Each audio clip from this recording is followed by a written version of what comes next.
Баршаңызға қайырлы күн достар. Сіздермен бүгін осындай жылқы етінен қуырдақ жасайтын боламыз. Менімен бірге болыңыздар. Каналыма тіркеліп, лайк, комментарий жазып кетіңіздер. Ал бисмиллахте бастайық. Бірінші бізге жылқының жүрегі, бауыры, бүйрегін, еттерімізді алып, жақсылап турайтын боламыз.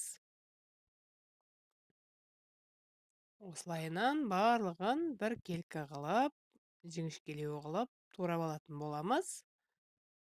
Жүрегімізді, бауырымызды, бүйрек барлығын қосып жіберетін боламыз қуырдаққа. Осылай барлығын турап, бір ыдысымызға салып қоятын боламыз. Мына жерде бізде пиязымыз, картопымызды ашып, дайындап қоятын боламыз. Алдын ала.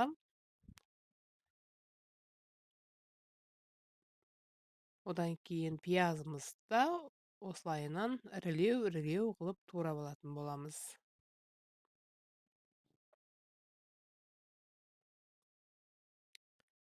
Жарым-жартылай қылып, осылай барлығын турап шығатын боламыз. Осы аралықта қазанымызды қойып, үстіне майын құйып, қыздыратын боламыз. Май көп құймаймыз, өйткені біздің етіміздің де майлары бар. Осылайынан бірінші сүйектерін салып, одан кейін осындай майларын салып, барлығын шыжғыртып қуырып алатын боламыз. Етіміздің барын салып, етіміздің суы тарқағанша қуыратын боламыз қазанымызға салып.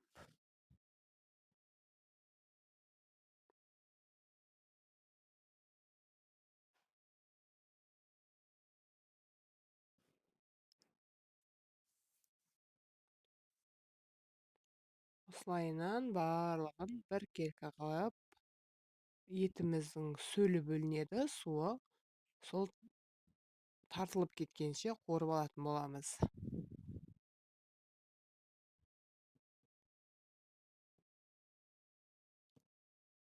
Осылайынан бұрқылдап пісетін болады біздің етіміз. Одан кейін мен мына жерде соңында бауырды салып жібердім.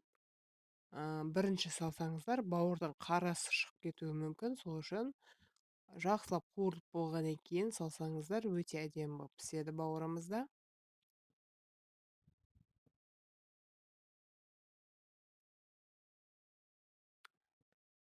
Осылайынан тұзымызды сеуеміз, бұрышымызды, қара бұрыш сепсеңіздер де болады.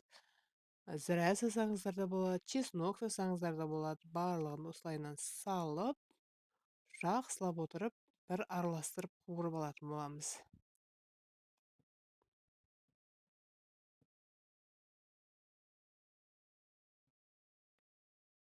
Мінекей бізде әлі суы тартылған жоқ.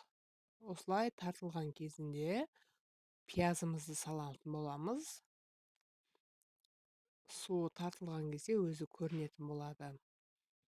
Пияз бір араластырып жіберіп, пияз салып, пиязымыз қызарғанша және қуырып алатын боламыз.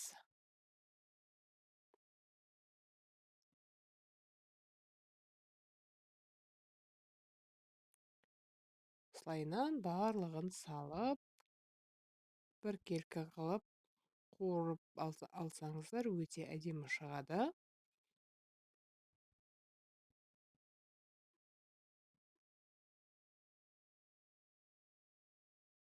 Пиязы осылай қызарып бастағаннан кейін үстіне бір араластырып жіберіп, үстіне картопымызды салатын боламыз. Картопты салып, барлығын осылай бетіне жауып қоятын боламыз. Осы картоптың үстінен және кішкене тұз сеуіп жіберетін боламыз. Тұзымызды сеуіп, осылайынан бетін жауып қоятын боламыз енді. Жарты сағат, бір сағатта, бір жарым сағатта пісетін болады біздің қуырдағымыз. Мінекей біздің қуырдағымыз дайын болып қалды. Осылайынан алып, картопы мен етін бір араластырып жіберетін боламыз. Осылай бір араластырып жіберіп, және бетін жауып қоятын боламыз. және 10 минутқа жібереміз. Бізде қуырдағымызға су қосылмай істеленеді. Езілмейді, картобымыз езілмейді, күшті болып шығады. Одан кейін бір 10 минуттан кейін ашып, дастарханға бере берсек болады. Өте керемет болып шығады қуырдағымыз. Су құймаса да жұмсақ болып пісетін болады. Өйткені бұғып өзінің буына, сөліне өзі піскен.